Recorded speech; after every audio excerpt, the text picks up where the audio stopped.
पिछले एपिसोड में हमने देखा था कि टैन यू सुयू वैली से अब जाने वाला होता है, लेकिन तभी नीचे उसे एक बर्फीला दानव दिखाई देता है जो एक लड़की का पीछा कर रहा था। यह देख टैन यू तुरंत अपने ब्लड स्पिरिट लायन दांतों के साथ उसे बचाने का डिसाइड करता है। तब लड़की उसे यहाँ से भाग जाने के लिए कहती है क्योंकि बर्फीला दानव बहुत ही पावरफुल था, लेकिन टैन यू नहीं मानता और उसे बचाने चला जाता है। वहीं अब लड़की के सामने एक गहरी खाई आ जाती है और बर्फीला दानव भी उस पर अटैक करने वाला होता है, लेकिन तभी टैन यू वहां पहुंच जाता है और बर्फीले दानव के अटैक को रोक लेता है।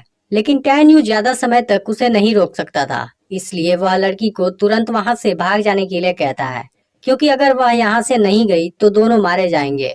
असल में लड़की उसे खतरे में छोड़कर भागना नहीं चाहती थी, लेकिन टैन यू की बात सुनकर वह यहाँ से दूर चली जाती है।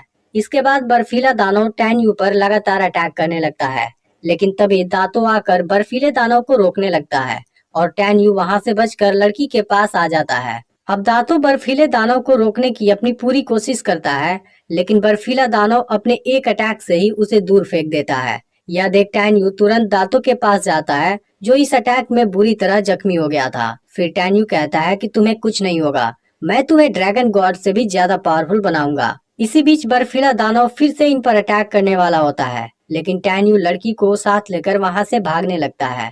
फिर लड़की टैन यू से कहती है कि बर्फीला दानव टियर 1 का दानव है, तुम उसका सामना नहीं कर पाओगे, इसलिए मुझे छोड़कर यहाँ से भाग जाओ। तब टैन यू कहता है कि मैंने तुम्हें बचाने का डिसाइड कर लिया है और अब मुझे कोई नहीं रोक सकता। बर्फीला दानव टैन यू का काफी देर तक पीछा करता है, लेकिन आखिरकार वह थक जाता है और वहां से चला जाता है। अब यहाँ से ट्रांसफर फॉर्मेशन का रास्ता काफी दूर था और लड़की भी थोड़ी सी जख्मी थी, इसलिए टैन यू उसे अपनी पीठ पर वहां तक ले जाने के लिए कहता है। यह सुनकर लड़की पहले तो शर्माती है, लेकिन उसके पास कोई दूसरा ऑप्शन नहीं होता, इसलिए वह टैन यू की बात मान जाती है और टैन यू उसे अपनी पीठ पर लेकर आगे बढ़ने लगता है। तभी हम देखते हैं कि म्यूरोनकुन का आदमी हान इन पर नजर रख रहा है, लेकिन अब टैन यू भी समझ जाता है कि कोई उसे टारगेट कर रहा है, इसलिए वह लड़की को यहाँ से अकेले जाने के लिए कहता है। फिर टैन यू जब यहाँ से जाने लगता है तो लड़की उसका नाम पूछती है और अपना नाम सियाओ बताती है। इसके साथ ही हमें यह पता चलता है कि सियाओ टैन यू की सीनियर है। अब टैन यू यहाँ से अकेले आगे बढ़ने लगता है। तभी हम देखते हैं कि ये टियान भी अपने कुछ लोगों के साथ यहाँ आ गया है। फिर ये टियान के आदमी बोलते हैं कि इसे तो हम ही देख लेंगे, लेकिन ये टियान थोड़ा सा परेशान होता है क्योंकि टैन यू ने 7वीं लेवल पर होते हुए भी वेई को मार दिया था और इसके अलावा वह केवल 20 दिन के अंदर ही 8वें लेवल पर आ गया है, जबकि इसमें कम से कम 3 महीने का समय लगता है। तभी ये टियान हान और उसके लोगों को भी छुपा हुआ देखता है, इसलिए वह अपने लोगों के साथ वेट करने लगता है।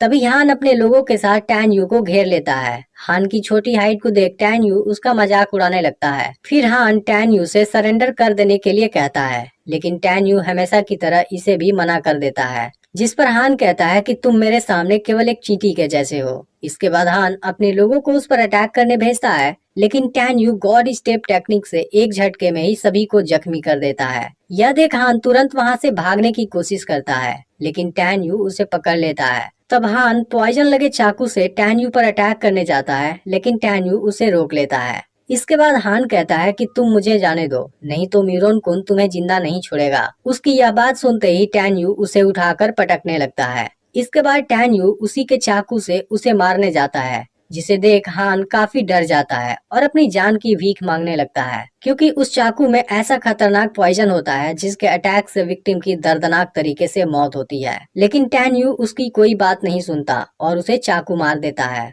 यह देख हान के आदमी तुरंत वहां से भाग जाते हैं, लेकिन अब ये टियान अपने लोगों के साथ वहां आ जाता है। उसे देख टैन यू हैरान हो जाता है, क्योंकि ये टियान स्पिरिट फीटर रिल्म के हाई लेवल पर था।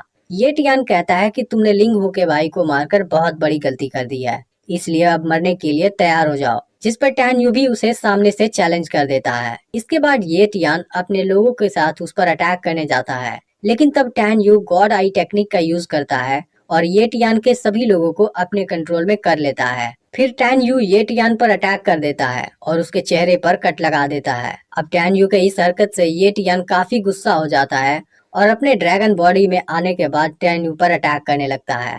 टैन यू भी समझ जाता है कि ये टियान बहुत पावरफुल है, लेकिन वह फिर भी पीछे नहीं हटता और उसके हर अटैक से खुद को प्रोटेक्ट करने लगता है। और इसके अलावा टैन यू ये टियान को शानदार टक्कर भी देता है। यह देख ये टियान खुद टैन यू से हैरान हो जाता है, क्योंकि उसने पिछले 100 सालों में टैन यू के जैसा कोई ताकतवर जीनियस नहीं देखा। इसके बाद वह फिर से टैन यू पर अटैक करने लगता है। तब टैन यू अपनी तलवार से उस पर अटैक करने जाता है, लेकिन फिर ये टियान भी अपनी तलवार निकाल लेता है और दोनों में शानदार फाइट शुरू हो जाती है, जिसके दौरान टैन यू ये टियान को जख्मी कर देता है। तभी इसी बीच ये टियान टैन यू की तलवार छीन लेता है और अपनी तलवार से उसे मारने वाला होता है, लेकिन तभी सियाओ यहाँ आकर इस अटैक को खुद रोक लेती है और ये टियान को पीछे हट जाने के लिए बोलती है। अब सियाओ को देखते ही ये टियान बिल्कुल शांत हो जाता है, जिससे टैन यू समझ जाता है कि सियाओ जरूर ये टियान से पावरफुल है। इसके बाद ये टियान सियाओ को उनके बीच से हट जाने के लिए कहता है, लेकिन सियाओ उसी जगह खड़ा रहती है और ये टियान उस पर अटैक करने की हिम्मत नहीं कर पाता। फिर ये टियान सियाओ से कहता है कि मैं तुमसे डरा नहीं हूँ,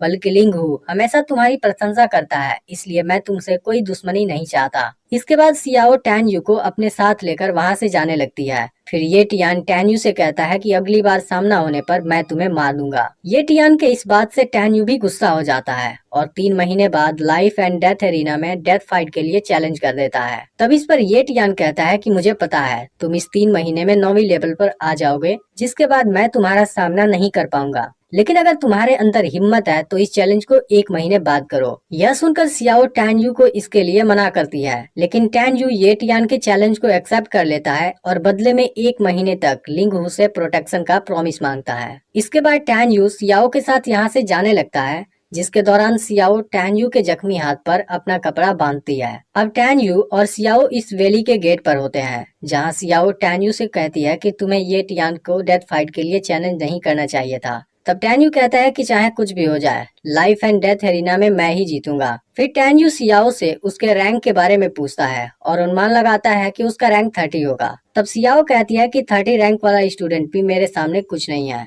यह सुनकर टैन यू हैरान हो जाता है। फिर वह पूछता है कि 4थी रैंक वाली मेंगई से तुम कितनी पावरफुल हो। मेंगई का नाम सुनते ही सियाओ अजीब तरीके से रिएक्ट करती है और कहती है कि मेंगई भी मेरे सामने कुछ नहीं है। तब उसके इस रिएक्शन से टैन यू भी समझ जाता है कि मेंगई और सियाओ के बीच जरूर कोई प्रॉब्लम है। फिर टैन यू अनुमान लगाता है कि सियाओ की रैंक 2nd होगी, क्योंकि लिंग हू टॉप पर है, लियू रुलोंग 3rd रैंक पर है और 4th रैंक पर मेंगई है। तब सियाओ खुद बताती है कि मैं अपने भाई लियू रुलोंग के साथ लिस्ट में 3rd नंबर पर हूँ। जब टैन यू को पता चलता है कि सियाओ लियू रुलोंग की सिस्टर है, वह हैरान हो जाता है। इसके बाद सियाओ टैन यू को अपने भाई से मिलाने की बात करती है, लेकिन तब टैन यू अर्जेंट काम बताकर वहाँ से चला जाता है, जिसके बाद उसके इस रिएक्शन से सियाओ सोच में पड़ जाती है। अब टैन यू जैसे ही वहाँ से निकलता है, मेंगई आकर उसके गले लग जाती है, क्योंकि उसके इतने समय तक गायब होने से वह काफी परेशान है। तभी सूजियान भी वहाँ आ जाती है। इसी दौरान मेंगई उसके जख्मी हाथ पर बंधे कपड़े को देख लेती है और कुछ सोचने लगती है। तब सूजियान टैन यू से पूछ लेती है कि वह कपड़ा किसने बांधा है, जिस पर टैन यू सियाओ के बारे में बता देता है। उसका नाम सुनते ही सूजियान टैन यू से कहती है कि तुम्हारे पास तो दिल ही नहीं है। मेंगई तुम्हारे बारे में सोचकर परेशान हो रही है, जबकि तुम्हें इसके बारे में कोई चिंता नहीं है और तुम एक क्रिमिनल के साथ थे। अब टैन यू भी समझ जाता है कि मेंगई उसकी चिंता करती है। इसके बाद टैन यू दोनों को बर्फीले दानव और ये टियान की पूरी स्टोरी बताता है और कहता है कि सियाओ से मुझे कोई मतलब नहीं है। फिर सूजियान टैन यू को सियाओ से दूर रहने के लिए बोलती है, क्योंकि पिछले ड्रैगन रैंकिंग लिस्ट मैच में सियाओ ने मेंगई के साथ चीट करके उसे हरा दिया था, लेकिन टैन यू को लगता है कि सियाओ ऐसी लड़की नहीं है। तभी मेंगई बताती है कि अब हमें जाकर रेस्ट करना चाहिए, क्योंकि ग्रेट एल्डर कल कोई अनाउंसमेंट करने वाले हैं जो गॉड एग्जाम वैली के बारे में है। यह सुनते ही टैन यू हैरान हो जाता है। तब मेंगई उसे बताती है कि सच में यहाँ गॉड का एक मेटेओराइट है, लेकिन टैन यू को अभी भी यकीन नहीं हो रहा होता। अब इसका अगला पार्ट भी बहुत ही जल्द अपलोड होने वाला है, इसलिए चैनल को सब्सक्राइब करके नोटिफिकेशन को ऑल पर सेट कर लेना। और अगर पिछला पार्ट मिस हो गया हो तो लेफ्ट वाली वीडियो देख लेना।